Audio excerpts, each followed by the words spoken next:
வானொலியில் நீங்கள் கேட்டு மகிழ்ந்த தென்கட்சிக்கோ சுவாமிநாதன் அவர்களின் இந்த ஒரு தகவல் கதை தொகுப்பினை கேட்கலாம். என் கூட வேலை பார்க்குறப்போ ஒரு அம்மா இருந்தாங்க.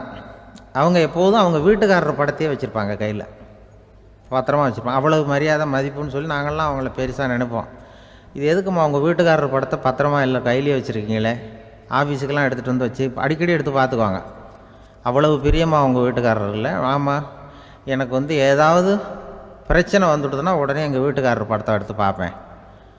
பரவாயில்லையே இப்படி ஒரு இதாக. ஆமாம், இதை பார்த்துட்டு நினச்சிக்குவேன், இதை விட பிரச்சனை வேறு என்ன இருந்துட போகுது உலகத்தில் அப்படின்னு நினச்சிக்குவேன். உடனே எனக்கு எல்லாம் போயிடும் அப்படின்ட்டு தான். அப்படி ஒரு அம்மா இருந்தாங்க, இப்போவும் இருக்காங்க, வேலை பார்த்துக்கிட்டு இருக்காங்க. அப்படிலாம் இங்கே இருக்கிற தாய்மார்கள் பெண்கள் யாராவது அப்படி கூட பண்ணலாம். எப்போதுமே உங்கள் வீட்டுக்காரர் படத்தை கையில் வச்சுக்கோங்க.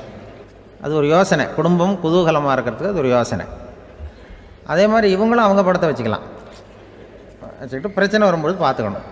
இதை விட நமக்கு என்ன வந்துட போகுது பெருசாக அப்படி தான் இருக்கணும். குடும்பம் நல்லபடியாக இருக்கணும்னா அதுக்கு இப்போ சொல்லுவாங்க, கடவுளே ஒரு வீட்டு கணவன் வீட்டு தலைவர் கனவுல வந்தாராம். கடவுள் இது மாதிரி உன்னை விட்டுட்டு உங்கள் குடும்பத்தை உன்னையெல்லாம் விட்டுட்டு போக போகிறேன்னா, அதனால் ஏதாவது வர வேணும்னா கேட்டு போய் வாங்கிக்கோ அப்படின்னு கடவுள் சொன்னாராம் அந்த குடும்ப தலைவர்கிட்ட. அவருக்கு என்ன கேட்குறதுன்னு புரியல. கடவுள் விட்டுட்டு போகிறேங்கிறார், ஏதாவது வரம் கேட்டுக்கோ அப்படின்னு நம்ம என்ன பண்ணுறது, என்ன கேட்குறதுன்னு ஒன்றும் புரியல. குழம்பிக்கிட்டு இருந்தான் அந்த ஆள் கனவில்.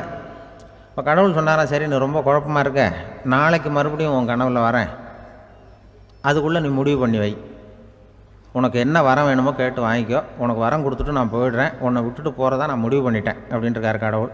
சரி ஒரு நாள் அவகாசம் கொடுங்க, நாளைக்கு நான் அதுக்குள்ளே முடிவு பண்ணி வைக்கிறேன்ட்டு அவர் வந்தார். மறுநாள் முழிச்சுக்கிட்டு மனைவி மகன் மக்கள் எல்லோரையும் கூப்பிட்டார், குடும்பத்தில் எல்லாரையும். இப்படி வாங்க, இது மாதிரி நேற்று கனவுல வந்தார் கடவுள், நம்மளை விட்டுட்டு போக போகிறாராம், என்ன வரம் வேணும்னு கேட்டு வாங்கிங்கோ அப்படின்னு இப்போ சொல்லிட்டார். என்ன கேட்குறதுன்னா அப்படின்னு அந்த கணவன் கேட்குறான். இந்த மனைவி சொல்கிறாங்க, என் உடம்பு பூரா நகையாக இருக்கணும் அப்படின்னு கேள் அப்படின்ட்டுருக்கு. அதுக்குள்ளே அந்த ஒரு பொண்ணு ஓடி அப்படிலாம் கேட்காதப்பா கடவுள்கிட்ட, இப்போ இருக்கிற சொத்து எவ்வளோ இருக்கோ அதுபோல் இன்னொரு பங்கு வேணும்னு கேள் அப்படின்னு. அந்த பையன் அவன் வேறு சொன்னான், அவன் அது நமக்கு இது போல் ஒரு 10 பங்காவது வேணும், 2 பங்களாக கார் வேணும் அப்படின்னு அவன் ஒரு லிஸ்ட்டை கொடுத்தான். இவர் என்ன கேட்குறதுன்னு முடிவு பண்ணுறதுக்குள்ள அங்கே வேலை செய்கிற அம்மா, ஒரு வயசான அம்மா வந்திருக்கு, வேலை செய்கிற அம்மா. அது சொல்லிச்சான் இவர்கிட்ட, தப்பாரு கடவுள்கிட்ட அப்படிலாம் கேட்காதப்பா, நாளைக்கு வரும்பொழுது என்ன வர வேணும்னா எங்கள் குடும்பத்தில் எல்லாரும் அன்பாக இருக்கணும், பாசமாக இருக்கணும்னு கேட்டு வாங்கிக்கோ வரத்தை. அன்பு பாசம் குடும்பத்தில் எப்போதும் நிலவணும்னு கேட்டு வாங்கிக்கோ, வேறு எல்லாம் நம்ம பார்த்துக்கலான்னு அந்த பெரியம்மா சொல்லித்தான். மறுநாள் அதே மாதிரி படுத்து தூங்கினார். கடவுள் கனவுல வந்தார். கேட்கும்பொழுது இவர் சொன்னாராம், ஐயா எனக்கு எங்கள் குடும்பத்தில் நாங்கள் கணவன் மனைவி பிள்ளை குட்டி எல்லாம் பாசமாக இருக்கணும், அன்பாக இருக்கணும், இதுதான் எங்களுக்கு வர வேணும் அப்படின்னு கேட்டாராம். இவர் கேட்டதும் கடவுள் தலையை சொரிய ஆரம்பிச்சிட்டாராம். ஏன் என்ன யோசிக்கிறீங்கன்னு கேட்டிருக்காரு. நீங்கள் அன்பாக பிரியமாக இருந்தீங்கன்னா அப்புறம் ஏன் நான் உங்களை விட்டுட்டு போக போகிறேன், நான் ஏற்கனவே இல்லைங்கிறதுனால தான் உங்களை விட்டு போகலாம்னு முடிவு பண்ணியிருந்தேன். இப்போ நீங்கள் ஏற்கனவே பாசமாக இருந்தீங்கன்னா நான் இனிமேல் போக மாட்டேன், அதனால் ஏன் முடிவை மாற்றிக்க வேண்டியது தான், உங்கள் கூட தான் இருக்க போகிறேன்னாராம். இப்படி ஒரு கதை சொல்லுவாங்க. அதனால் ஒரு குடும்பத்தில் அந்தந்த உறவு முறைகள் சரியாக இருக்கிற வரைக்கும் எல்லாம் நல்லாயிருக்கும். அங்கே தான் இறைவன் வாழும் இல்லம்ங்கிறாங்களே, அதுதான் அதில் அந்த குடும்ப தலைவருங்கிறவர் கணவன் அப்படிங்கிறதுனால அவருக்கு தான் பொறுப்பு. அவருக்கு நிறைய சகிப்புத்தன்மை வேணும், கோபம் வரக்கூடாது, யார் என்ன சொன்னாலும் போகணும். சில கணவன்மார்கள் எது சொன்னாலும் மனைவி தட்டுறதில்லை. அங்கே போனால் போவாங்க, எதுக்கு போக சொல்கிறேன்னு கேட்குறதில்ல, போகிறது, இங்கே வாழ்னா வர்றது. திருவள்ளூர் மனைவி இருந்தாருன்னு சொல்கிறாங்கல்ல, அது மாதிரி. அது எப்படின்னா ஒருத்தர் சொன்னார், அது அப்படி இல்லை, அதுக்கு ஒரு கதை சொன்னார். ஹிட்லர் வந்தாராம் ஒரு தடவை, ஒரு பெரிய கப்பல் மேலே, கப்பலுடைய மேல் தளத்தில் ஹிட்லர் வந்துக்கிட்டு இருக்கார். ஒரு இங்கிலீஷ் கேப்டன் எதிரில் நிற்கிறான். அவனுக்கு பெரிய ஆச்சரியம், இந்த ஆள் எப்படி இப்படி ஒரு தனி மனிதனாக இருந்துக்கிட்டு உலகத்தையே இப்படி இந்த பாடுபடுத்துகிறார் அப்படின்னு சொல்லி, உன்னுடைய வெற்றிக்கு என்ன காரணம்னு கேட்டாராம் அந்த இங்கிலீஷ் கேப்டன். இப்போ ஹிட்லர் சொன்னாராம், என்னுடைய வெற்றிக்கு காரணம் என்கிட்ட வேலை செய்கிற ஊழியர்கள், நான் கிழிச்ச கோட்டை தாண்ட மாட்டாங்க, நான் என்ன சொல்கிறேனோ அதை உடனே செய்வாங்க, ஏன் எதுக்குன்னு எதிர்த்து பேச மாட்டாங்க, அதுதான் என்னுடைய வெற்றிக்கு காரணம் அப்படின்னு சொல்லி அதை நிரூபித்து காட்டுறேன் பார் அப்படின்னு சொல்லி கையை தட்டினாராம் ஹிட்லர். உடனே ஒரு சிப்பாய் எங்கேருந்து லெஃப்ட் ரைட்னு போட்டு சல்யூட் பண்ணி நின்னான். உடனே ஹிட்லர் சொன்னார், நீ அப்படியே இந்த கப்பல் மேல் தளத்துலேருந்து அப்படி கடலில் விழுந்து செத்து போடா அப்படின்னு பொத்துன்னு குதிச்சுட்டான். எதுக்கு சொல்கிறேன் என்ன இதில், உடனே குதிச்சு செத்து போட்டான். இவருக்கு பெரிய ஆச்சரியம், கேப்டனுக்கு. ஹிட்லர் சொன்னார், இதுதான் என்னுடைய வெற்றி காரணம், தப்பார் இன்னொருத்தனை கூப்பிட்றேன் அப்படின்னு தட்டினா இந்த பக்கத்துலேருந்து ஒருத்தன் வந்தான், லெஃப்ட் ரைட் வந்து நின்னா, நீ இப்படி குதிச்சு செத்து போடா அப்படின்னு பொத்துன்னு குதிச்சிட்டான். எதுக்கு போக சொல்கிறீங்கன்னு ஒன்றுமே கேட்கல, குதினா உடனே குதிச்சிட்டான். அப்போ ஹிட்லர் சொன்னார், இதே மாதிரி என்னுடைய ஒவ்வொரு ஊழியர்களும் இருக்கிறாங்க, நானும் ஊழியர்களை இழக்கிறதுக்கு தயாராக இல்லை, தப்பார் தயாராக இருப்பேன் எப்போதும், தப்பார் இன்னொருத்தரன் தட்டுறேன்னு இன்னொருத்தர் வந்தார். எதிர்த்தாவில் இருந்து ஒருத்தன் லெஃப்ட் ரைட் சல்யூட் அடித்தான். நீயும் குதிச்சு செத்து போடான்ருக்கார் ஹிட்லர். இவனால் பொறுக்க முடியல, இந்த இங்கிலீஷ் கேப்டன் அனாவசியமாக ஒவ்வொருத்தனாக குதிச்சுட்றானேன்னு சொல்லி ஓடி போய் அவனை குதிச்சிட்டான். குதிக்கிறதுக்கு முன்னாடி பிடிச்சி தனியாக எடுத்துகிட்டு போயிட்டான். தனியாக எடுத்துகிட்டு போய் அந்த சிப்பாய்கிட்ட கேட்டாரான் அந்த இங்கிலீஷ் கேப்டன், ஏன்ப்பா அந்த ஆள் குதிக்க சொல்கிறான்னா நீ ஏன் எதுக்குன்னு கேட்குறது இல்லையா, உடனே குதித்து செத்து போகிறீங்களே, இதெல்லாம் என்ன அநியாயம் அப்படின்ட்டுருக்கான் அந்த இங்கிலீஷ் கேப்டன் கையை பிடிச்சிக்கிட்டு. உடனே அந்த சிப்பாய்க்கு கோவம் வந்துட்டு தான், உடையா கையை, இவன்ட்ட வேலை பார்க்குறத விட உழுந்து செத்து போகலான்னு நான் குதிக்கிறான், என்ன அனாவசியமாக எதுக்கே இருக்க சொல்கிறேன் அப்படின்னு சொல்லி குதிச்சுட்டானா. அதனால் இந்த உடனே சொல்கிறத செய்கிறாங்க பாருங்கள், அவங்கள நம்பக்கூடாது. கணவன்மார்களுக்கு ஒரு எச்சரிக்கை, சொல்கிறத உடனே செஞ்சுருவாங்க மனைவி, நீ அங்கே போனால் போங்க வரணும் அது ஹிட்லர் மாதிரி நினைக்கிறாங்கன்னு அர்த்தம். இதுகிட்ட பேசிக்கிட்டு இருக்கிறத விட சொல்கிறத செஞ்சுட்டு போடுவோமே, அப்படி சமாளிக்கிற கணவன்மார்கள் உண்டு. குடும்பத்தில் அப்படிலாம் இருந்து சமாளிக்கிறாங்க. நாட்டில் நல்லவங்க ஒருத்தர் 2 பேர் இருக்கிறதுனால தாங்க மழையே பெய்யுது அப்படின்னு சொல்கிறது உண்டு. நல்லார் ஒருவர் உளரேல் அவர் பொருட்டு எல்லாருக்கும் பெய்யும் மழை. சில சமயம் ரொம்ப பேர் திடீர்னு நல்லவங்களா ஆகிடுவாங்க போல இருக்குது, அதனால தான் விடாமல் பேய் மழையாக கொட்டி தீர்த்துடுது. எல்லோரும் நல்லவங்களாகிட்டா உலகமே தாங்காது போல இருக்க. அப்பப்போ ஒருத்தர் 2 பேர் நல்லவங்களாகணும், அப்போ தான் சீராக மழை பெய்யும். மாதத்துக்கு 3 பேர் நல்லவங்களானா மாதம் மும்மாரி பொழியும். இதெல்லாம் வேடிக்கை பேச்சு.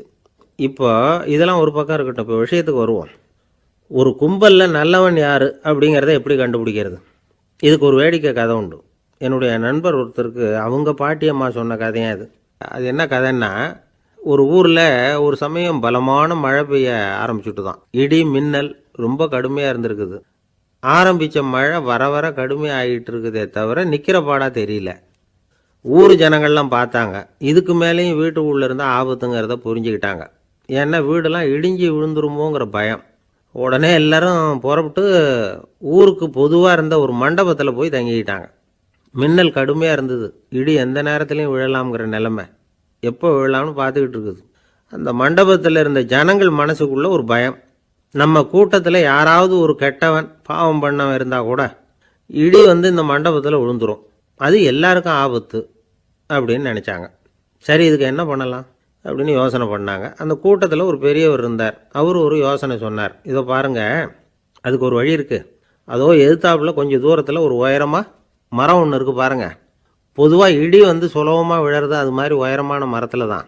நம்ம கூட்டத்தில் இருக்கிறவங்க எல்லாரும் ஒவ்வொருத்தராக போய் அந்த மரத்தை தொட்டு விட்டு திரும்பி வந்துடணும். நம்மளில் பாவம் பண்ணவன் யாரோ அவன் அந்த மரத்தை தொடுற சமயத்தில் இடி விழுந்துடும், அவன் மட்டும் போயிடுவான், மண்டபத்தில் இருக்கிற நாமெல்லாம் பொழைச்சிக்கலாம் அப்படின்னு ஐடியா கொடுத்தார் அந்த பெரியவர். இது நல்ல யோசனையாக பட்டது.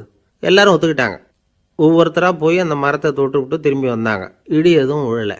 இன்னமும் பாவம் பண்ண ஆசாமி அதை போய் தொடலை போல இருக்குது அப்படின்னு நினச்சிக்கிட்டாங்க. ஒவ்வொருத்தராக போகிறாங்க, எல்லாரும் போய் தொட்டு விட்டு வந்தாச்சு. இன்னும் ஒரே ஒரு ஆசாமி தான் பாக்கி. கடைசியாக இருந்த அந்த ஆள் பயந்துட்டான். இது வரைக்கும் இடி விழலைன்னா இப்போ என்ன அர்த்தம்? இப்போ நாம் தான் பாக்கி, நாம் தான் தப்பு பண்ண ஆள் போல் இருக்குது அப்படின்னு நினச்சிட்டான். அதனால் துணிச்சலாக போய் தொடுறதுக்கு பயந்தான், தயங்கிக்கிட்டே இருந்தான். இருந்தாலும் மற்றவங்கள்லாம் சும்மா இருப்பாங்களா, கட்டாயப்படுத்தி கழுத்தை பிடிச்சி தள்ளாத குறையா அவனை தள்ளி விட்டாங்க, போய் தொட்டுட்டு வாடான்னு. அவன் நடுங்கிக்கிட்டே போய் அந்த மரத்தை தொட்டான். அதே வினாடி ஒரு பயங்கரமான மின்னல் இடி விழுந்துட்டுது. எங்கே விழுந்தது தெரியுமா? அந்த ஆள் மேலே இல்லை, மண்டபத்தில் விழுந்தது. மண்டபத்தில் இருந்தவங்க பூரா காலி, அந்த ஒரு ஆள் மட்டும் புழைச்சிக்கிட்டான். இந்த ஒரு ஆளை காப்பாற்றுறதுக்காக தான் இடி மண்டபத்தில் விழாமல் இருந்திருக்குது. இதுதான் கதை. அதனால் நல்லவங்க எப்படியும் தப்பிச்சுக்குவாங்க அப்படிங்கிறது ஒரு நீதி. ஒருத்தன் அப்படி தான் தெருவில் நடந்து போய்கிட்டு இருந்தான், ரொம்ப நல்லவன். எதிரில் ஒருத்தன் சைக்கிளில் வந்துக்கிட்டு இருந்தான், அதில் மோதி இவன் கீழே விழுந்துட்டான். சைக்கிள்காரன் உடனே இறங்கி இவனை தூக்கி விட்டான். இவன் எழுந்திரிச்சு அவனை முறைச்சி பார்த்தான். அப்படி பார்க்காதீங்க சார், நீங்கள் ரொம்ப புண்ணியம் பண்ணியிருக்கீங்க, அதுதான் இப்போ சைக்கிளில் மோதிக்கிட்டீங்க அப்படின்றான். என்ன அப்படி சொல்கிறேன் நான்? இவன் 10 நிமிஷத்துக்கு முன்னாடி நான் லாரி ஓட்டிகிட்டு வந்தேன், அப்போ நீங்கள் எதிரில் வந்திருந்தீங்கன்னா என்ன ஆயிருக்கும் அப்படின்னானா அவன். சில பேர் ஆளை பார்த்தா 60 வயசு மாதிரி தோணும், உண்மையான வயசு என்னன்னு பார்த்தா 40 அல்லது 45ம்பாங்க. சில பேரை பார்க்குறதுக்கு 45 மாதிரி தெரியும், உண்மையிலேயே 65 தாண்டி இருப்பாங்க. ஒரு மனிதனுக்கு 2 வகையான வயது உண்டுங்கிறார் ஓஷோ. அதாவது உடம்புக்குன்னு ஒரு வயசு, மனசுக்குன்னு ஒரு வயசு. முதல் உலக மகாயுத்தம் நடந்தது இல்லையா, அது முடிஞ்சதுக்கு அப்புறம் முதல் தடவையாக மனிதனின் மூளை வளர்ச்சியை பற்றி மனநல வைத்தியர்கள் ஒரு கணக்கெடுப்பு சோதனை நடத்தினாங்களாம். அது வரைக்கும் மனிதனுக்கு 2 வகையான வயது உண்டுன்னு யாரும் சிந்திச்சதே இல்லையா. அந்த உலக மகாயுத்தம் முடிஞ்சதுக்கு அப்புறம் மனிதனுடைய சராசரி மனதின் வயதை கணக்கிட்டு பார்க்கும் பொழுது அவங்களுக்கெல்லாம் ரொம்ப அதிர்ச்சியாக இருந்துதான். ஏன்னா அது ரொம்ப பின்தங்கிய நிலையில் இருந்திருக்கு, வளர்ச்சி அடையாத நிலையில் இருந்திருக்கு. அவங்க கண்டுபிடிச்ச பிரகாரம் அப்போ மனசோட சராசரி வயசு என்ன தெரியுமா, 14. அப்படின்னா பார்த்துங்க, உடல் ரீதியாக ஒருத்தரோட வயசு 70 கூட இருக்கலாம், ஆனால் மனசோட வயசு 14 தான். இதுக்கு நேர்மாறாக அமைஞ்சு போச்சுன்னு வச்சுங்க. அதாவது ஒருத்தருக்கு உண்மையிலேயே 14 வயசு, அதாவது உடலோட வயசு 14, அவரோட மனசின் வயசு 70ன்னு வச்சுக்கோங்க. இப்படி அமைஞ்சுட்டுதுன்னா அவர் சீக்கிரம் ஞானத்தன்மை அடைஞ்சிருவார் அப்படின்னு அர்த்தம். இப்போ நமக்கெல்லாம் உடம்போட வயசு மனசோட வயசு ரெண்டும் ஒன்றா இருந்துட்டால் அதுவே போதும், அதுவே பெரிய விஷயம். இப்போ எமர்சன் கிட்ட போய் ஒருத்தர் கேட்டாராம், உங்கள் வயசு என்ன அப்படின்னு. அவர் உடனே பதில் சொல்லியிருக்கார், 360 வருஷம் அப்படின்னாராம். கேட்டவர் குழம்பி போயிட்டார். அவர் என்ன சொல்கிறாரு, 360 வயசா, என்ன நம்ம காதில் தான் சரியாக விழலையா? எமர்சன் எப்பவும் உண்மையை பேசுகிற ஒரு சிறந்த அறிவாளி, அவர் இப்படிலாம் பொய் சொல்ல மாட்டாரே அப்படின்னு ஒரு யோசனை பண்ணிக்கிட்டே இவர் மறுபடியும் அவர்கிட்ட போனாராம். ஐயா, நீங்கள் சொன்னது சரியாக என் காதில் விழலை, அதனால் மறுபடியும் கேட்குறேன், உங்கள் வயசு என்ன அப்படின்னாராம். எமர்சன் மறுபடியும் சொல்லியிருக்கிறார் 360 வருஷம்னு. வந்தவருக்கு உண்மையிலேயே அதிர்ச்சியாக போட்டுது. அதுக்கப்புறம் மெதுவாக ஆரம்பித்தாராம், ஐயா நீங்கள் சொல்கிறத என்னால் ஏற்றுக்க முடியாது, எப்படி பார்த்தாலும் இப்போ உங்களுக்கு வயசு ஒரு 60க்கு மேலே இருக்காதுன்னு நினைக்கிறேன் அப்படின்னாராம். நீங்கள் சொல்கிறது சரிதான், அது என் உடம்போட வயசுன்னாராம் எமர்சன். அப்படின்னா ஏற்கனவே நீங்கள் சொன்னது அப்படின்னு கேட்டிருக்கார், அது என் மனசோட வயசு அப்படின்னாராம். நம்மளை பொறுத்த வரைக்கும் அறிவு தூசு படிஞ்சிருக்கு, அது மாதிரியே அன்பும் மாசுபட்டிருக்கு. இது ரெண்டையும் சுத்தம் பண்ண வேண்டியிருக்குது, அப்போ தான் நாம் சரியான வயசில் வாழ முடியும். ஒரு ஆசாமி இருக்கிறார், அவருக்கு உடம்போட வயசு அதிகம், மனசோட வயசு ரொம்ப குறைச்சல், குழந்த மாதிரி. அவர் ஒரு ஆஸ்பத்திரியில் படுத்திருக்கிறார். நர்ஸம்மா எல்லாருக்கும் மருந்து கொடுத்துட்டு போகிறாங்க. கொஞ்ச நேரம் கழித்து திரும்பி வந்தாங்க.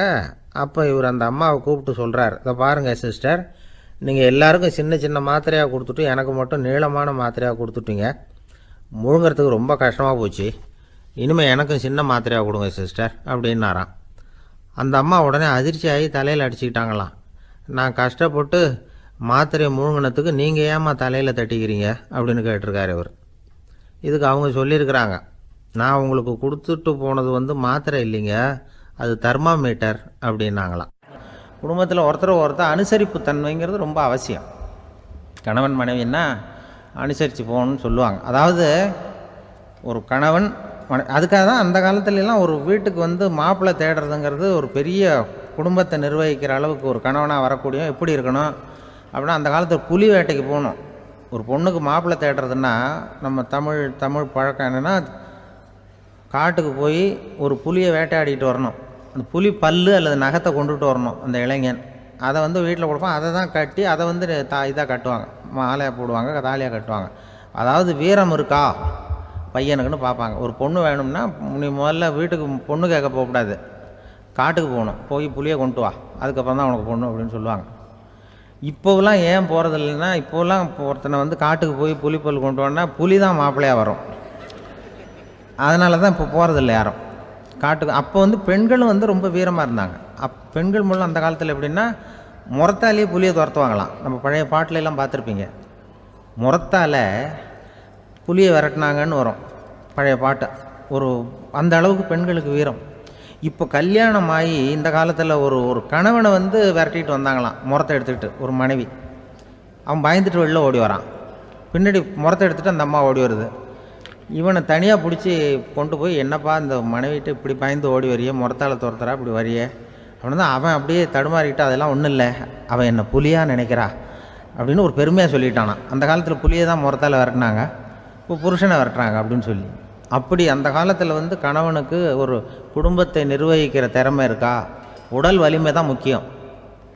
இப்போ கூட மதுரை பக்கத்தில் ஐயாவுக்கு தெரியும், அந்த இளவட்டக்கல்லுன்னு ஒரு ஊர், இப்போ ஊருக்கு ஊர் எல்லையில் கிடக்கும். ஊர் எல்லையில் ஒரு பெரிய கல் கிடக்கும். அந்த ஊருக்கு பொண்ணு கேட்க போகிறவங்க அந்த கல்லை தலைக்கு மேலே தூக்கி காட்டணும். அப்படியே தூக்கி தலைக்கு மேலே வசதி கீழே போடணும். அந்த வலு இருந்தால் தான் நீங்கள் அந்த ஊருக்குள்ளேயே போகலாம், பொண்ணு கேட்குறதுக்கு போகலாம். இல்லைன்னா நீ திரும்பி போக வேண்டியதான். அந்த வலிமை இருக்கா மாப்பிள்ளைன்னு பார்க்குறாங்க. இளவட்டக்கல்லுன்னு பேர். அப்போ என்ன பண்ணாங்கன்னா, ஒரு 1000 வருஷத்துக்கு முன்னாடி அந்த கல்லை தலைக்கு மேலே தூக்கி கீழே போடுவாங்களாம். ஒரு 500 வருஷத்துக்கு முன்னாடி அப்படி கொஞ்சம் தூரம் இடுப்பு அளவுக்கு தூக்கி கீழே போட்டுக்கிட்டு இருந்துருக்குறாங்க. அதுக்கப்புறம் ஒரு 100 வருஷத்துக்கு முன்னாடியெல்லாம் அப்படி முழங்கால் அளவுக்கு அப்படி தூக்கி போட்டால் போகிறோம்னு வச்சுருந்தாங்களாம். இப்போ நான் அந்த ஊருக்கு என் கூட பழனிசாமின்னு ஒருத்தர் இருக்கார். அவர் போய், உனக்கு எப்படிப்பா இந்த ஊரில் கல்யாணம் ஆச்சு அப்படின்னா, இப்போலாம் நாங்கள் தொட்டு கும்பிட்டா போகிறோம், அதை அசைக்கிறது கூட இல்லை. அப்படி ஆகிட்டுது. ஒரு குடும்பத்தை கணவனாக வரப்போகிறவனுக்கான தகுதி அந்த காலத்தில் அப்படி இருந்துதான். அப்படி கணவன் தேர்ந்தெடுக்கிறது, குடும்ப தலைவனை தேர்ந்தெடுக்கிறது ஒரு பெரிய காரியம். ஒரு பெரிய செல்வந்தர் போட்டி வச்சாராம். ஒரு நீச்சல் குளம், அதில் யார் வேணாலும் குதித்து அந்த பக்கம் போய் கரையேறலாம். அந்த நீச்சல் குளத்தில் விஷப்பாம்புலாம் கிடக்கு. யார் துணிஞ்சி அந்த விஷப்பாம்பு இருக்கிற குளத்தில் குதித்து அந்த பக்கம் போய் கரையேறானோ அவனுக்கு ஒரு 100 ஏக்கர் நிலம் கொடுப்பேன்.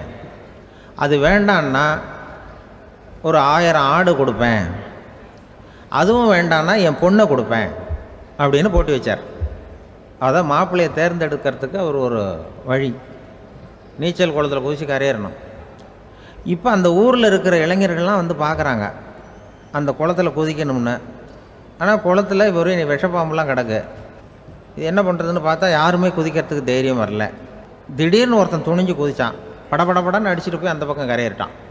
கரையேறின உடனே பரவாயில்லையே ஒரு ஆள் வந்துட்டான்னு சொல்லி அவனை அந்த இளைஞனை போய் பிடிச்சிட்டு வந்தாங்க. அந்த பெரியவர் கேட்டார், ஏப்பா இவ்வளவு பெரிய விஷப்பாம்பெல்லாம் கிடக்கிற நீச்சல் குளத்தில் நீ துணிஞ்சு குதித்து கரையேறி இருக்கிற, உனக்கு என்ன 1000 ஏக்கர் நிலம் கொடுத்துறவா, 100 ஏக்கர் நிலம் கொடுக்கவா சொல்கிறப்படி அப்படின்னா, வேண்டாம் சார்ன்றான்.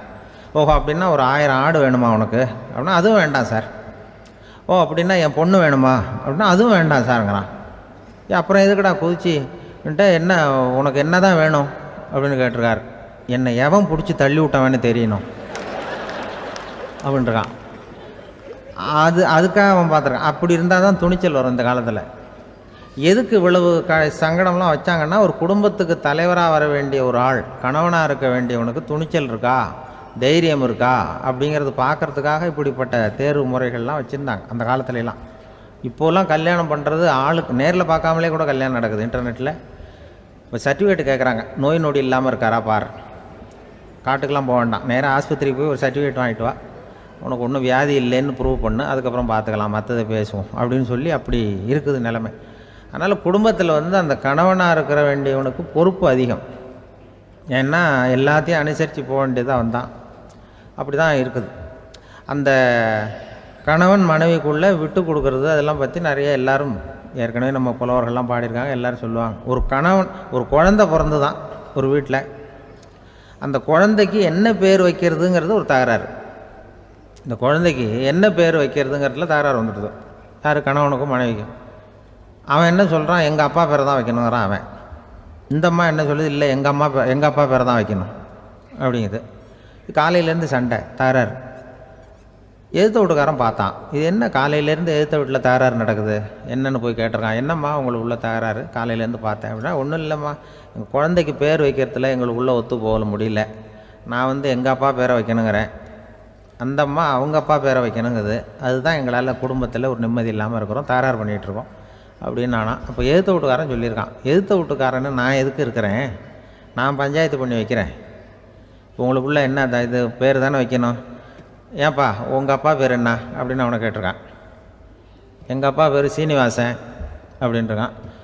இந்த அம்மாவை உங்கள் அப்பா பேர் என்னம்மா, கிருஷ்ணன் அப்படின்னு சொல்லி இவன் யோசித்து பார்த்தான். குழந்தைக்கு சீனிவாச கோபாலகிருஷ்ணன்னு பேர் வைங்க போங்க அப்படின்ட்டு போயிட்டான். ஏற்ற விட்டு தீர்த்து வச்சுட்டு போயிட்டான். போனதுக்கப்புறம் இவங்க 2 பேரும் பேசிக்கிட்டாங்க. சரி, இந்த சீனிவாசன் சரி, கிருஷ்ணன் சரி, நடுவில் கோபாலம் யார் அப்படின்னு சொல்லி அவனை போய் இழுத்துட்டு வந்தான். எழுத்து வீட்டில் போய், அது யார்ரா, அது இங்கே வா, அது யார்ரா கோபாலை அப்படின்னா, அது எங்கள் அப்பா பேர், நீ அதை மட்டும் எதுக்கு விட்டு வைக்கிற, அதையும் சேர்த்து வச்சுட்டு போடான்னு. அதாவது குடும்பத்தில் வந்து ஒரு கணவனும் மனைவியும் ஒரு சின்ன விஷயத்தில் கூட ஒத்து போகலைன்னா இப்படி தான் ஏற்று விட்டுக்காரன் பஞ்சாயத்துக்கு வருவான். கோபாலன் வந்து குறுக்க வருவான் ஒருத்தன். அப்படி அந்த அனுசரிப்புங்கிறது குடும்பத்தில் ரொம்ப அவசியம். கணவனும் மனைவி அது ஒன்றுக்கு மேலே இந்த கல்யாணம் பண்ணிக்கிறாங்கள், அது ரொம்ப அவஸ்தை. ஒருவனுக்கு ஒருத்திங்கிறது நம்ம இதெல்லாம் சொல்கிறது. ஒரு நாள் காலை நேரம் ஒரு குரு படுக்கையை விட்டு எழுந்திருக்கிறார். உடனே சீடர்களை பார்த்து எல்லாரும் இப்படி வாங்கங்கிறார். எல்லாரும் வர்றாங்க வேகமாக. என்னங்க வேணும் உங்களுக்கு அப்படிங்கிற மாதிரி எல்லாரும் குருவை பார்த்தாங்க பயபக்தியோட. குரு அந்த சீடர்களை பார்த்து, இதை பாருங்கள், இப்போ நான் ஒரு சிக்கலான விவகாரத்தில் மாட்டிக்கிட்டு இருக்கிறேன், அதை நீங்கள் தீர்த்து வச்சா நல்லதுன்னார். சீடர்களுக்கு ஒன்றும் புரியல. என்ன இது இவர் இப்படி சொல்கிறாரு? நமக்குள்ள எல்லா விவகாரங்களையும் தீர்த்து வைக்கிறவர் நம்ம குருநாதர், அவருடைய விவகாரத்தை நாம் தீர்த்து வைக்கிறதா? ஆச்சரியமாக இருக்குதே, குருநாதருக்கே சிக்கலா அப்படின்னு யோசனை பண்ண ஆரம்பித்தாங்க. இருந்தாலும் ரொம்ப பணிவாக கேட்டாங்க, சுவாமி உங்களுக்கே சிக்கலா? இந்த உலகத்து சிக்கல்களுக்கும் சிரமங்களுக்கும் அப்பாற்பட்டவர் அல்லவா தாங்கள், அப்படிப்பட்ட உங்களுக்கு சிக்கல்னா அது எப்படி அப்படின்னாங்க. எனக்கு ஏற்பட்டிருக்கிற சிக்கல் அவ்வளவு பெருசு, ரொம்ப பெரிய விவகாரம் அது அப்படின்னார் குரு. கொஞ்சம் விவரமாக சொல்லுங்க அப்படின்னாங்க இவங்க. இப்போ அந்த குரு விவரத்தை சொன்னார். அதாவது நேற்று ராத்திரி நான் ஒரு கனவு கண்டேன். அந்த கனவில் நான் ஒரு பட்டாம்பூச்சியாக மாறிட்டேன். அப்படி மாறி ஒவ்வொரு மலராக பறந்து போய் உட்காந்து தேன் சாப்பிட்டேன் அப்படின்னார். சீடர்கள் இதை கேட்டதும் ரொம்ப திகைச்சு போயிட்டாங்க. என்ன இது ஒரு பெரிய பிரச்சனையா? ஒரு சாதாரண கனவு கண்டதுக்காகவா இந்த காலை வேளையில் நம்மளையெல்லாம் குருநாதர் இவ்வளவு அவசரமாக கூப்பிட்ருக்கார் அப்படின்னு நினச்சாங்க. இருந்தாலும் கேட்டாங்க, இதில் என்ன சிக்கல் சுவாமி? கனவுங்கிறது எல்லாருக்கும் வரத்தானே செய்யும் அப்படின்னார் ஒரு சீடர். சீடர்களே, பிரச்சனை அது இல்லை. நான் இன்றைக்கி காலையில் கண்ணு முழிச்சு பார்த்தப்போ நான் நானாக மறுபடியும் மாறிட்டேங்கிறத தெரிஞ்சுக்கிட்டேன். இதில் சிக்கல் என்னென்னா, இப்போ அந்த பட்டாம்பூச்சி தான் நானாக ஆயிட்டதாக கனவு கண்டுகிட்டு இருக்கா அப்படிங்கிறது தான். ஒரு மனுஷன் பட்டாம்பூச்சி ஆகிறதாக கனவு காண முடியுங்கிறப்போ அந்த பட்டாம்பூச்சியும் மனுஷனாக ஆகிறதாக கனவு காண முடியும் இல்லையா? இப்போ எனக்கு யதார்த்த நிலை தெரியணும், எது நிஜம்னு தெரியணும். நேற்று ராத்திரி நான் கண்டது கனவா, அல்லது இது பட்டாம்பூச்சி கண்டுகிட்டு இருக்கிற கனவா? இதுதான் குரு கேட்ட கேள்வி. இதை கேட்டதும் சீடர்கள் ரொம்ப குழம்பி போயிட்டாங்க. சுவாமி, இது வரைக்கும் நாங்கள் தூங்குறப்ப பார்க்குறது கனவுன்னும் மூழ்கிட்டு இருக்கிறப்ப பார்க்குறது நனவுன்னு நம்பிக்கிட்டு இருக்கிறோம். இப்போ எங்களை ரொம்ப குழப்பிட்டீங்க, இதுக்கு பதில் சொல்ல எங்களுக்கு சக்தி இல்லை அப்படின்னு சொல்லிவிட்டாங்களாம். அதுக்கப்புறம் அந்த குரு சொன்னாராம், நினைவு தான் முக்கியமான அம்சம். முடிவு கட்டம்னா பகலின் நினைவுகளை விட இரவின் கனவுகளே ரொம்ப உண்மை. ஒருத்தன் தூங்க போனால் தூங்கிக்கிட்டே இருந்தால் அவன் காணும் கனவு பொய்ங்கிறத அவன் உணர மாட்டான். ஒவ்வொரு கனவும் காணும் பொழுது அது ரொம்ப உண்மையாக தான் தெரியுது. ஒரு கனவு கூட உண்மை இல்லைன்னு கனவுல தோன்றுவதே இல்லை அப்படின்னார் குரு. அகில வாழ்வு அத்தனையும் சொற்பனம் கண்டாய் அப்படிங்கிறார் தாயுமானவர். ஆகையினால நம்ம கனவுலேருந்து நாம் என்னைக்கு முழிச்சிக்க போகிறோம் அப்படிங்கிறது தான் ஒரு முக்கியமான கேள்வி. ஒருத்தர் வந்தார், காலில் கட்டோடு வந்தார். என்னங்க காலில் கட்டுன்னு? சார், நேற்று ராத்திரி தூக்கத்தில் எங்கள் வீட்டு கூரையில் ஏணியை சாத்தி வச்சு இறங்கினப்போ வழுக்கி விழுந்து காலை உடச்சிக்கிட்டேன்னார். உங்கள் வீட்டில் தான் ஏணியே கிடையாது சார் அப்படின்னு. உண்மைதான் சார், நான் கீழே விழுந்து முழிச்சுக்கிட்டதுக்கு அப்புறம் தானே ஏணி இல்லைங்கிறது எனக்கு ஞாபகம் வந்தது அப்படின்னார். ஒரு நாள் ஒரு 10-15 பள்ளிக்கூடத்து பிள்ளைங்க தேடிட்டு வந்தாங்க. உங்களை பார்த்துட்டு தான் போகணும், அதுக்காக தான் வந்திருக்கோம்னாங்க. என்ன விஷயம்னு கேட்டோம். நாங்கள்லாம் கூடி ஒரு முடிவு பண்ணியிருக்கிறோம், அதை உங்கள்கிட்ட சொல்லணும் அப்படின்னாங்க. அதுவும் ஒரு வாண்டு பையன் அதை சொன்னான். என்ன முடிவு அது அப்படின்னு கேட்டோம் ரொம்ப ஆர்வமாக. அதை இப்போ சொல்ல மாட்டோம், எங்களுக்கு பிடிக்கிற மாதிரி ஏதாவது ஒரு தகவல் சொன்னால் அதுக்கப்புறம் நாங்கள் அதை சொல்கிறோம் அப்படின்னா அந்த வாண்டு பையன். சரி, சின்ன பையன்கிட்ட இன்றைக்கி வசமாக மாட்டிக்கிட்டோம் அப்படின்னு நினச்சிக்கிட்டு அவங்களுக்கு தகுந்த மாதிரி ஒரு கதை சொல்ல ஆரம்பித்தோம். அது என்ன கதைன்னா, ஒரு பெரிய காடு, அதில் பலவிதமான மிருகங்கள். அந்த காட்டுக்கு ஒரு சிங்கம்தான் ராஜா. எப்பவும் காட்டுக்கு அது தானே ராஜா. ஒரு பெரிய யானைக்கு இது பொறுக்கலை. என்ன இது, எப்போ பார்த்தாலும் இங்கே சிங்கத்துக்கே ராஜா பதவி கிடைக்கிது, நான்லாம் எவ்வளவு பலசாலியாக இருக்கிறேன் அப்படி இருந்தும் எனக்கு அந்த பதவி கிடைக்கலையே அப்படின்னு தனக்குள்ளே பொறுமிக்கிட்டே இருந்தது. ராஜா பதவியை நினச்சி ரொம்ப ஏக்கம், அதுக்கு பதவி மோகம். இந்த சமயம் பார்த்து ஒரு குள்ள நரி கூட்டம் அதை தேடிட்டு வந்தது. ஐயா பெரியவங்களே, நீங்கள் இந்த காட்டுக்கு ராஜாவாக இருக்க ஆசைப்படுறீங்க, அதில் ஒன்றும் தப்பு இல்லை. ஆனால் அதுக்கு முன்னாடி நீங்கள் எங்கள் கூட்டத்துக்கு கொஞ்ச நாள் தலைவராக இருங்க, அதாவது ராஜாவாக இருங்களேன், உங்களுக்கும் ஒரு ட்ரைனிங் கிடைச்சது மாதிரி இருக்கும் அப்படின்னு சொல்லியிருக்குது இந்த கூட்டம், குள்ள நரி கூட்டம். இதை கேட்ட உடனே யானைக்கு ரொம்ப சந்தோஷம் தாங்கலை. அதுதான் எப்போன்னு பதவிக்காக காத்துக்கிட்டு இருக்குதே. இருந்தாலும் கொஞ்சம் பிகுவோட, சரி நீங்கள்லாம் இவ்வளோ தூரம் என்னை தேடிட்டு வந்து கேட்கறதுனால மறுக்க முடியல அப்படின்னு ரொம்ப ஏதோ அவளுக்கு சிரமப்பட்டு ஒத்துக்கிறது மாதிரி ஒத்துக்கிட்டது. ஏதோ உங்கள் ஆசைக்கு கட்டுப்படுறேன், கொஞ்ச நாள் உங்கள் கூட்டத்துக்கு ராஜாவாக இருக்கிறதுக்கு சம்மதிக்கிறேன் அப்படின்னுது. உடனே அந்த யானை ராஜ நட போட ஆரம்பிச்சிட்டுது. யானை சாதாரணமாக நடந்தாவே எப்படி இருக்குங்கிறது நமக்கு தெரியும். அதுவே ராஜ நடந்தால் எப்படி இருக்கும் கற்பனை பண்ணி பாருங்கள்.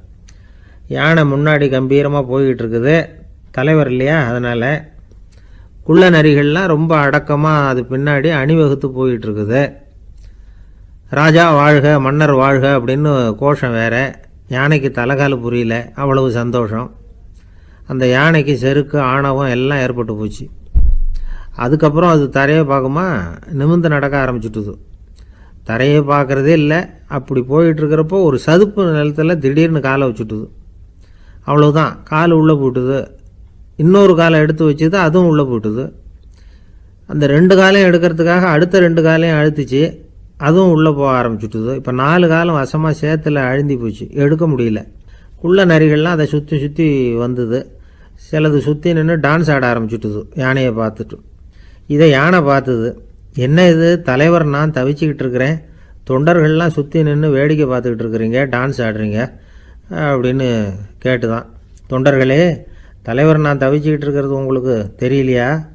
இப்போ உடனே உங்கள் தலைவரை காப்பாற்ற வேண்டியது உங்கள் கடமை இல்லையா அப்படின்னு கத்துச்சான் அந்த யானை.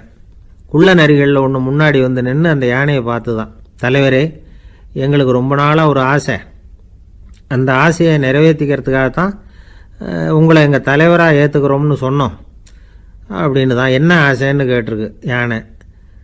யானை கறி சாப்பிட்டு பார்க்கணுங்கிறது எங்களுக்கு ரொம்ப நாளாக ஆசை, அது இன்றைக்கி தான் நிறைவேற போகுது அப்படின்னு தான் அந்த நரி. இதை கேட்ட உடனே அந்த யானை அப்படியே மூர்ச்சி ஆகிட்டு தான். நரிகள்லாம் அது மேலே ஏறி குதற ஆரம்பிச்சுட்டு தான். பதவி மேலே இருந்த பேராசை அந்த பலசாலியான யானையையே மாட்டி விட்டுட்டுது பார்த்தீங்களா அப்படின்னு சொல்லி முடித்தோம் இந்த கதையை அந்த சின்ன பிள்ளைங்கக்கிட்ட. சரிங்க, இப்போ நாங்கள் உங்களை தேடி வந்த விஷயம் என்னங்கிறத சொல்லவா அப்படின்னா ஒரு வாண்டு பையன். சீக்கிரம் சொல்லு தம்பி, சஸ்பென்ஸ் தாங்கலை அப்படின்னோம். அவன் மெதுவாக எங்களை பார்த்து சொல்கிறான், எங்களுக்கு கொஞ்ச நாள் நீங்கள் தலைவராக இருந்தால் தேவலை அப்படின்னா.